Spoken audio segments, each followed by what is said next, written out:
కుక్కు with జాతిరత్నాలు 2 షోలో కొన్ని ట్విస్టులున్నాయి. సాధారణంగా ఇప్పుడు కుక్ ఇద్దరు జోడీగా ఉంటారు. కానీ ఇక్కడ అలా కాదు. ఇక్కడ కళ్యాణ్, తనూజ, డెమన్ వీళ్ళు కుక్స్‌గా ఉంటారు. రీతు, ఇమ్ము వీళ్ళిద్దరూ జాతిరత్నాల పాత్రల్లో ఉన్నారు. ఇక్కడ మెయిన్ ట్విస్ట్ ఏంటంటే కుక్‌కి పేరు కాదు. కుక్‌కి జాతిరత్నానికి పేరుగా ఉంది. షో గురించి డీటెయిల్‌గా చెప్పాలంటే కుక్స్ ఉన్నారు కదా! వాళ్ళు డిష్‌ని ప్రిపేర్ చేస్తారు. కానీ ఫైనల్ జడ్జిమెంట్స్ మాత్రం జడ్జెస్ ఉంటారు. వాళ్ళిస్తారు. వాళ్ళు టేస్ట్, ప్రజెంటేషన్ చూసి మార్క్స్ ఇవ్వడం అనేది జరుగుతుంది. ఇక్కడ బిగ్గెస్ట్ టెన్షన్ ఏంటంటే ఎలిమినేషన్ కుక్స్‌కి మాత్రమే ఉంటుంది. అంటే మిస్టేక్ చేస్తే డైరెక్ట్ రిస్క్ కుక్స్‌కి ఉంటుంది.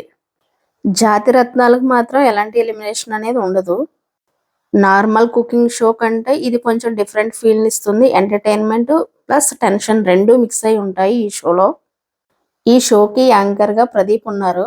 తర్వాత అమర్ వాళ్ళ వైఫ్ తేజు, నిఖిల్ విజయేంద్ర సింహ అని ఉంటారు కదా యాంకర్, ఆయన కూడా ఉన్నారు ఈ షోలో. ఈ కుక్ విత్ జాతిరత్నాలు 2 కాన్సెప్ట్ మీకు ఎలా అనిపించింది అనేది కామెంట్లో తెలియచేయండి. వీడియో కనుక మీకు నచ్చితే please like, share and subscribe. Thank you.